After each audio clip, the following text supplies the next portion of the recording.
오늘 우리가 함께 읽은 말씀은 예수님이 하신 두 번째 비유입니다. 이 가라지 비유인데 제자들은 이 가라지의 비유를 우리에게 설명하여 달라고 주님께 부탁을 합니다. 그리고 주님은 제자들의 요구대로 이 비유를 해석해 주십니다. 이렇게 비유는 성경에 많이 있지만 예수님이 직접 해석해 주신 비유는 우리가 지난 시간에 살핀 씨 뿌리는 비유와 오늘 우리가 살피는 이 가라지 비유, 이 두 가지밖에 없습니다. 따라서 이 비유는 다른 해석을 하기보다는 예수님의 해석에 주의를 기울일 필요가 있습니다. 그래서 한번 정리해 보면 좋은 씨를 뿌리는 사람이 밭에 좋은 씨를 뿌립니다. 당연히 그 밭에서 좋은 씨만 자라기를 기대를 하게 되죠.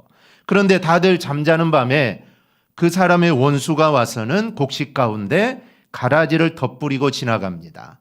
그래서 가라지가 함께 자라게 되죠. 이게 싹이 날 때는 잘 몰랐는데 싹이 자라서 결실할 때가 되니까 그때서야 가라지가 사람의 눈에 띄게 됩니다.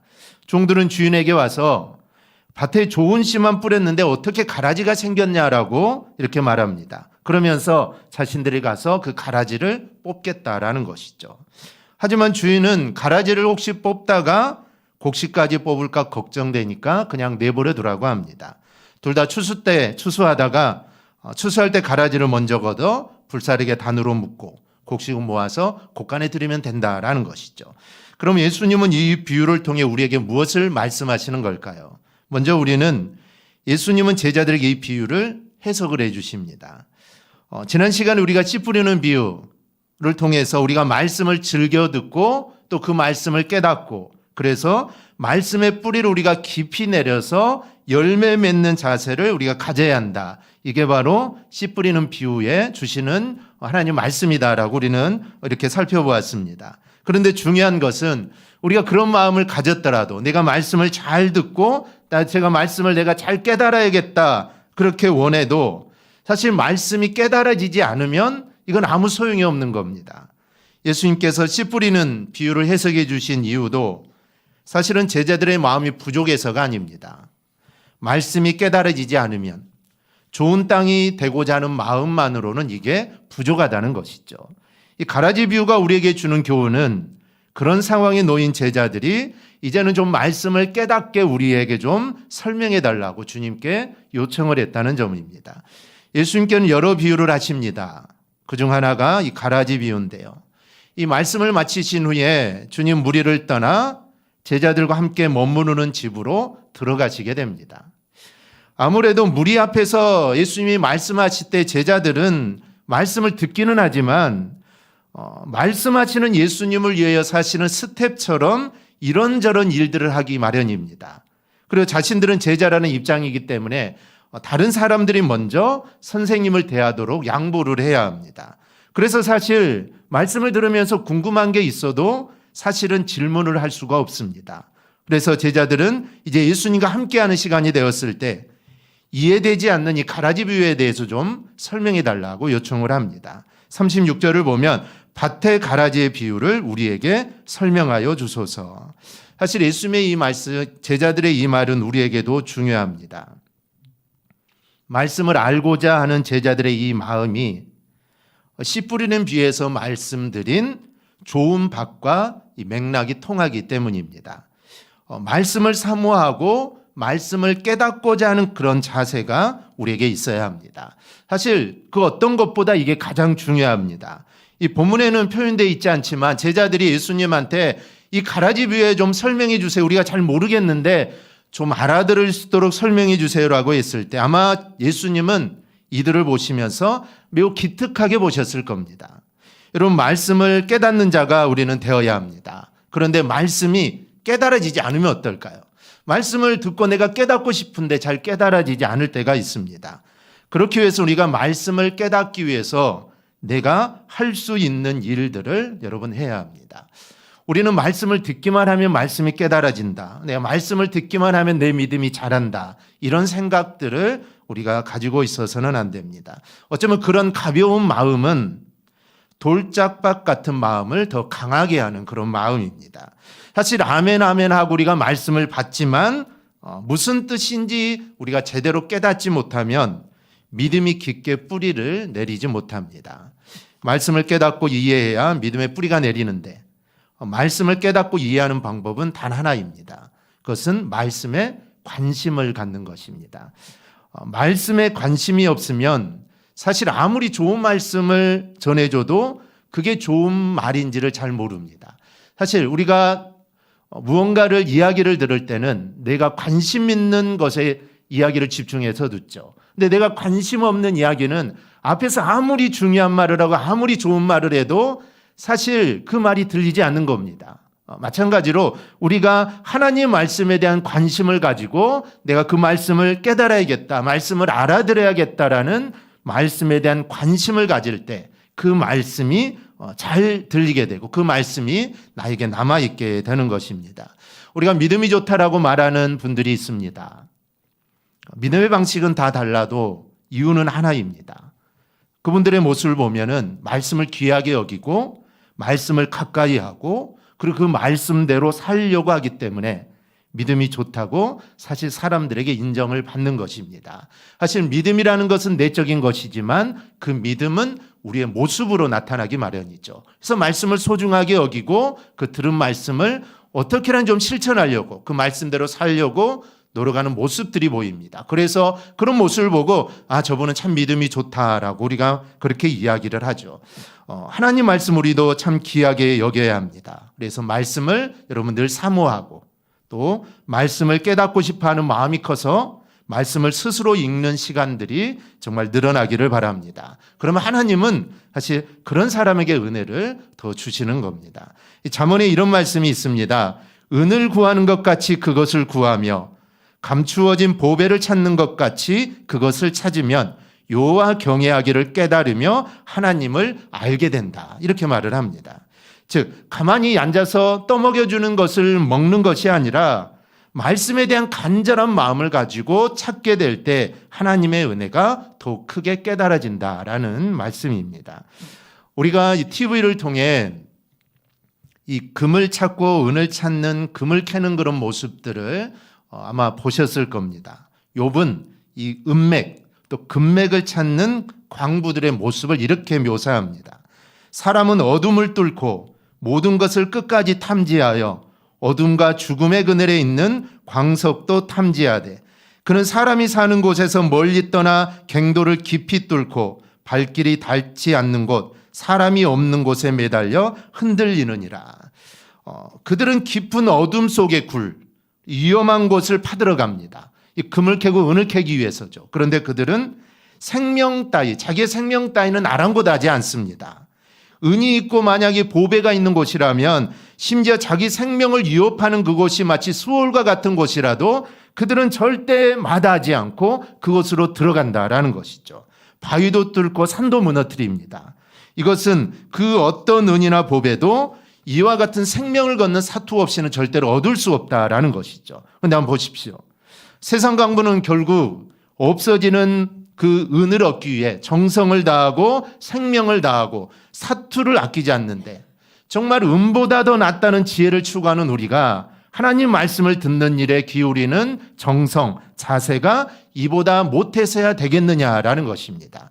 이들보다는 우리가 더 해야 된다는 것이죠. 그들은 썩어질 것을 얻기 위해 그렇게 생명까지 바치는데 우리는 그것보다 더 귀한 하나님 말씀 지혜를 얻기 위해 그들보다 못해서는 안 된다라는 것을 욥기서를 통해 우리에게 말해주는 것입니다. 우리는 당연히 그들보다 더 간절해야 한다라는 것이죠. 이런 성도가 지혜의 참 가치를 아는 자의 모습이다라고 할 수가 있습니다. 그러므로 우리가 지혜를 얻기 원한다면 우리의 자세를 우리는 바꾸어야 합니다. 간절하게 불러서 구해야 하고 또 그것을 얻기 위해 내가 희생을 하고 만약에 손해가 뒤따른다고 하더라도 이를 기쁨으로 우리는 감수해야 합니다. 간절히 열심히 다해 그것을 구하고 또 시간이나 물질이나 정성이나 희생 그 어떤 것이 만약에 들어간다고 하더라도 그 투자할 수 있는 자세를 우리는 가져야 한다라는 것이죠. 그러면 그것을 투자한 것에 비할 수 없는 하늘의 기쁨과 은혜와 복락이 말씀을 통해서 우리 안에 넘치도록 채워진다라는 겁니다. 그리고 그 마음에 뿌리를 내려서 단단한 믿음으로 여러분 자라나게 되는 겁니다. 그런데 제자들은 주의 말씀을 듣고 깨닫지를 못합니다. 말씀을 듣고 깨닫고 싶은데 오늘 주님이 하신 말씀이 무슨 말씀인지 간절한 마음은 있는데 도저히 주님이 무슨 말씀을 하시는지 알 수가 없었던 겁니다. 그래서 예수님께 물은 것이죠. 그래서 이 물음에 주님은 너무나 기뻐하시면서 가라지 비유에 대해 직접 주님이 해석을 해 주십니다. 우리도 말씀에 대해서 깨닫기를 간구하는 마음을 우리가 꼭 가질 수 있기를 바랍니다. 또한 말씀을 깨닫기 위해 내가 할 수 있는 일들을 여러분 뒤로 미루어서는 안 됩니다. 물론 조심할 것도 있죠. 우리가 억지로 말씀을 깨달으려다가 아전인수에 빠지게 됩니다. 이 아전인수는 자기 논에 물을 댄다라는 뜻인데 무슨 일을 하든지 자기에게 이롭도록 해석하고 일들을 행하는 것입니다. 즉 물이라는 게 다른 사람 논에도 물이 있는데 그 물을 터서 자기 밭으로 대는 것이죠. 즉 자기가 좋으면 다 좋다라는 것이죠. 자기의 그냥 생각에 맞는 대로 행동하는 겁니다. 이 성경의 어떤 부분은 우리가 이해할 수 있는 부분이 있습니다. 그래서 이 부분에 대해서는 사실 억지로 해석해서는 안 됩니다. 그러면 아전인수에 빠지게 되죠. 자기에게 이롭게 해석하다가 사실 이단에 빠지게 되는 겁니다. 말씀이 이해가 안 되어서 인터넷을 직접 검색하는 것도 사실 위험합니다. 왜냐하면 인터넷에 답글을 달거나 성경 해석을 달아놓은 대부분의 사람들이 이단인 경우가 정말 많습니다. 신천지에서 성경 해석, 성경 지식에 대한 사이트를 사실 거의 점령하고 있습니다. 그래서 사실 인터넷을 뒤져서 무언가를 해석받고 유튜브에 들어가서 무언가를 그냥 아무런 의심 없이 그냥 듣는 것은 사실 너무나 위험하다라는 것이죠. 그뿐이 아닙니다. 성경을 깨닫고자 하는 노력하는 것은 필요하지만 억지로 해석하는 것도 사실 우리는 조심해야 합니다. 신기한 것은 우리가 성경을 한 번 보고 두 번 보고 처음 보고 두 번 볼 때는 잘 이해가 되지 않지만 계속 보다 보면 신기하게 말씀이 깨달아질 때가 있습니다. 그게 바로 하나님의 은혜인 것입니다. 즉 하나님의 은혜를 주신 것이죠. 즉 그때까지는 말씀이 깨닫는 것이 나에게 도움이 되지 않았지만 이제 하나님께서 그래 이제 네가 그 말씀을 좀 이제 깨달을 때가 되었구나라고 하시고 그 말씀을 성령께서 내가 깨닫도록 인도해 주시는 겁니다. 그러니 우리가 가질 자세는 말씀 깨닫기를 여러분 사모하는 자세입니다. 여러분 하나님은 은혜를 사모하는 자에게 주십니다. 그리고 은혜를 사모하는 자 하나님은 절대로 실망시키지도 않습니다. 그러니 우리는 늘 사모하는 마음을 가져야 합니다. 말씀을 사모하고 또 하나님의 은혜를 사모하면 그 사모하는 자에게 하나님 반드시 은혜를 주실 줄 믿습니다. 이러한 은혜를 늘 경험하며 살아가기를 축복합니다. 두 번째로 이 땅에서 하나님의 나라는 선과 악이 갈등하는 모습으로 존재한다라는 것을 보게 됩니다. 좋은 씨를 뿌리는 자는 인자라고 하십니다. 즉 주님께서 천국 복음을 뿌리신다는 것이죠. 그리고 주님의 명령을 받아 우리도 말씀을 전합니다. 그런데 그것도 역시 주님이 씨를 뿌리는 겁니다. 우리는 주님의 도구이기 때문이죠. 그래서 우리가 뿌리지만 사실 주님이 씨를 뿌리는 것 똑같습니다. 밭은 세상이고 좋은 씨는 천국의 아들들이라고 합니다. 그리고 가라지는 악한 자들의 아들들이라고 합니다. 악한 자들을 뿌린 자는 원수 마귀라고 합니다. 그리고 가라지 비유를 통해 말하실 때 주님은 천국은 좋은 씨를 제 밭에 뿌린 사람과 같다라고 말씀을 시작합니다. 그러니까 주님은 천국, 즉 하나님의 나라에 대해 지금 비유로 말씀하시는 겁니다. 그런데 하나님의 나라는 좋은 씨와 나쁜 씨가 함께 있다라는 겁니다. 우리는 천국이라고 하면은 완전한 것만 있는 줄로 생각하는데 좋은 씨와 악한 씨, 곧 하나님의 자녀와 마귀의 자녀가 함께 있다라는 것이죠. 여기서 이야기하는 하나님의 나라는 나중에 우리가 죽어서 가는 하나님의 나라가 아니라 이 땅에 있는 하나님의 나라를 의미합니다. 예수님이 전하는 천국, 하나님의 나라는 이중성을 갖습니다. 하나는 궁극적으로 이루어질 하나님의 나라죠. 그 나라는 완전한 나라고 의만 있는 나라고 하나님의 영광만 가득한 나라고 악한 자들은 그곳에 있을 수 없는 나라. 그 나라가 하나님의 나라. 나중에 이제 궁극적으로 이루어지고 우리가 죽어서 갈 하나님의 나라입니다. 다른 하나 나라는 이 땅에서 성취되어 가는 하나님의 나라입니다. 사실 예수님이 이 땅에 오심으로부터 천국은 이루어져 가고 있는 것입니다. 이 천국이라는 게 오늘 갑자기 오는 게 아니라 예수님이 오심으로 인해 이 천국이 이제 이 땅에 도래되었고 점점 완성을 향하여 나아가고 있는 것이죠. 주님이 재림하시면 이제 천국은 완성이 되는 겁니다. 그래서 이 땅에서 지금도 하나님의 나라가 이루어 가고 있습니다. 이런 하나님의 나라를 전투적인 하나님의 나라다 이렇게 표현을 합니다.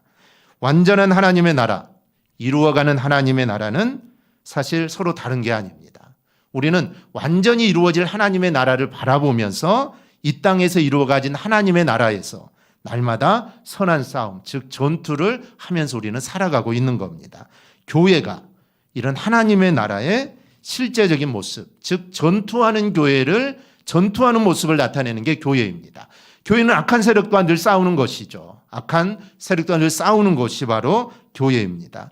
그날이 이르면 천상에 있는 완전한 나라와 이 땅에 이루어가는 하나님의 나라는 하나가 될 겁니다. 그러니까 우리는 나는 지금도 하나님의 나라를 이루어가고 있다라는 점을 알아야 합니다. 내가 하나님의 나라에 지금 속해 있고 그 나라를 이루어가고 있는 중이다라는 것이죠. 죽어서만 천국에 가는 게 아닙니다. 이 가라지 비유가 제시하는 중요한 점은 이 땅에 있는 하나님의 나라는 선한 자와 악한 자가 함께 있다라는 점입니다. 마치 밭에 알곡과 가라지가 함께 있는 것과 같습니다. 사실 농부는 좋은 씨만 뿌리죠. 농부가 가라지를 뿌릴 이유가 없습니다. 좋은 씨 중에서도 정말 좋은 씨만 골라서 뿌립니다. 그런데 밭을 보면 어느새 가라지가 자라죠. 비유하신 대로 원수가 몰래 뿌리고 간 겁니다. 마찬가지입니다. 이 땅에 있는 하나님의 나라는 우리도 모르는 사이에 순수하지 못한 악한 자들이 들어오게 됩니다. 그게 사상이든 뭐 생각이든 분파든 아니면 아예 이단이든 어떤 형태로 나타날지는 사실 모르지만 우리도 모르는 사이에 그런 것들이 우리 안에서 일어난다라는 것이죠. 그래서 이 땅에 있는 하나님의 백성들은 항상 깨어 있어야 하는 것입니다. 이 땅에 있는 하나님의 나라를 이루어가는 자들은 나태해서는 안 됩니다. 게을러서도 안 되죠. 안도감이 있어도 안 됩니다. 항상 깨어 있어야 합니다. 깨어 있어야 하는 이유는 이 땅에서 이루어져가는 하나님의 나라의 특성 때문입니다. 그래서 깨어 있어야 합니다. 이 땅에 있는 하나님의 나라의 특징을 신학자들은 긴장과 갈등으로 설명합니다. 이 땅의 하나님의 나라는 완전하지 않기 때문에 우리가 긴장과 갈등을 갖고 있다면, 즉 깨어 있다면 이 땅의 악한 모습이 아무리 많다고 할지라도 우리는 그 가운데서 우리의 믿음을 지킬 수 있다라는 것이죠. 깨어 있지 못하면 그들과 함께 휩쓸려 가겠지만 그 풍파 속에서도 깨어 있다면 우리는 믿음을 지킬 수 있다라는 겁니다. 간혹 우리는 저런 사람이 어떻게 기독교인이라고 할 수 있지라는 의구심을 가질 때가 있습니다. 말로는 기독교인이라고 말을 하는데 말이나 행동은 전혀 그렇지 않는 그리스도인들을 우리는 보게 됩니다. 그런 사람의 본 모습이 빨리 드러나기를 바라죠. 그런데 드러나지가 않습니다. 오히려 더 잘 살죠. 그럼 우리는 속이 상할 수밖에 없습니다. 그럼 하나님께 원망을 하게 되죠. 하나님, 저런 사람 때문에 하나님의 영광이 가려지는데 왜 하나님 빨리 벌하지 않습니까? 이에 대한 해답이 오늘 본문에 나옵니다. 가라지를 본 일꾼이 주인에게 뽑겠다고 하자 여러분 주인이 뭐라고 합니까? 그냥 내버려 두라라고 하죠. 그냥 놔두는 것은 이해가 가지 않습니다. 그런데도 그냥 놔두라는 것이죠. 놔두는 이유는 분명합니다. 29절입니다. 가만두라. 가라지를 뽑다가 곡식까지 뽑을까 염려하노라. 가라지가 확실하게 틀리는지 가리기 위함이 아닙니다. 이건 가라지고 이건 알곡을 가리기 위함이 아니죠. 가라지를 뽑다가 곡식을 뽑을까 염려되어서 그렇게 하지 뽑지 말라라는 것이죠. 물론 추수 때는 다 뽑기 때문에 분류할 수 있지만 아직 추수 때가 아닌데 가라지를 뽑다가 옆에 있는 곡식을 뽑아버리면 사실 그 곡식은 이제 죽은 곡식이 되는 것이죠. 수확을 할 수 없게 됩니다. 그러니까 그냥 놔두라라는 것이죠. 이 땅에 있는 하나님의 나라에 악한 자가 함께 섞여 있는 것은 이해되지 않지만 그 이유는 분명합니다. 하나님께서 알곡인 성도들을 사랑하기 때문에 그 악한 자들 그냥 내버려 두시는 것입니다. 혹시 그들을 벌하다가 예수 믿는 하나님의 자녀들까지 어려움을 당하게 될까 봐 하나님은 그냥 내버려 두신다라는 것이죠. 악한 자들을 심판하고 뽑아내다가 혹시 믿음의 자녀를 뽑아낼까? 혹시는 다치게 하지는 않을까? 그냥 내버려 두고 계신다라는 것입니다. 여러분, 이 땅에 있는 하나님의 나라는 하나님의 기쁘신 뜻 안에서 선과 악이 함께 공존합니다. 물론 우리는 선한 알곡입니다. 그러니 충실한 알곡으로 열매 맺기 위해 우리는 항상 여러분 깨어 있어야 합니다. 하나님의 관심은 알곡에게 있는 겁니다. 하나님의 관심은 가라지에 있지 않습니다. 그렇다면 가라지를 뽑으라 하겠죠. 근데 하나님의 관심은 가라지에 있지 않습니다. 오직 하나님의 관심은 알곡인 바로 우리에게 있는 것이죠. 우리를 사랑하시기 때문에 그들을 내버려 두시는 것입니다. 우리가 이 사실을 잊지 말고 늘 충성된 모습으로 우리가 살아가기를 바랍니다. 또 하나, 하나님의 심판이 반드시 있다라고 말씀합니다. 하나님께서는 심판 때까지는 가라지도 함께 남기십니다. 하지만 영원히 그러신 건 아니죠. 가라지 비유의 핵심은 가라지에 대한 심판이 분명히 있다라는 점입니다. 이게 바로 하나님의 정의입니다. 추수 때 먼저 가라지를 묶어두는데 불사르기 위함이라고 하죠. 이를 해석하기를 인자가 천사들을 보내서 불법을 행하는 자들을 거두어 풀무불에 던진다고 합니다. 그리고 그들은 거기서 울며 이를 갈게 된다라는 것이죠. 이 가라지가 이 땅에서 사실 잘 되는 것 같아도 그들의 결국은 풀무불에 던져지는 겁니다. 그러니 참된 성도는 악인이 잘 되는 것을 보고 사실 힘들어할 게 아닙니다. 그들의 결국을 주님이 말씀하셨고 우리는 그들의 마지막이 어떻게 되는지를 분명히 알고 있기 때문에, 그렇기 때문에 아무리 약할지라도 우리가 깨어 있으면 사실 두려울 게 하나도 없다라는 겁니다. 그리고 가라지 비유에 또 다른 결말이 있습니다. 바로 43절입니다. 그때 의인들은 자기 아버지 나라에서 해와 같이 빛나리라. 귀 있는 자는 들으라. 여기서 말하는 아버지의 나라는 완성된 하나님의 나라를 의미합니다. 그날의 성도는 어떻게 됩니까? 아버지 나라에서 해와 같이 빛나게 된다라는 것이죠. 성도의 결말이 이렇다라는 겁니다. 더구나 이것은 단지 끝이 아니라 영원히 그런 모습으로 이어지는 것입니다. 그러니 알곡인 성도는 이 세상에 비합리적이고 정말 악한 자들이 잘 살고 떵떵거리고 그런 모습을 보더라도 우리는 깨어있는 모습으로 하나님의 나라를 우리는 이루어 나갈 수 있어야 하는 것입니다. 그날이 이를 때까지 우리는 흔들리지 않고 나갈 수 있는 힘을 우리는 가져야 합니다. 여러분, 말씀을 꼭 사모하시기를 바랍니다. 우리가 하나님의 나라를 이루어 나가는 과정에서 악한 자들이 득세하는 모습이 있더라도 여러분 부러워할 필요가 하나도 없습니다. 그들은 심판대를 위하여 잠깐 하나님이 내버려 두신 것일 뿐입니다. 그 이유도 우리를 너무나도 사랑하시기 때문입니다. 그리고 결국 그들은 심판을 받게 될 것이고 우리는 하나님의 나라에서 해와 같이 우리는 빛나게 될 것입니다. 그러니 늘 깨어 말씀과 기도로 살아가는 저와 여러분이 되기를 바랍니다. 그래 우리의 삶이 좀 하나님의 기쁨이 되고 또 이 땅에서 하나님의 영광을 드러내며 꼭 살아가기를 주님의 이름으로 축원합니다. 아멘. 기도하겠습니다.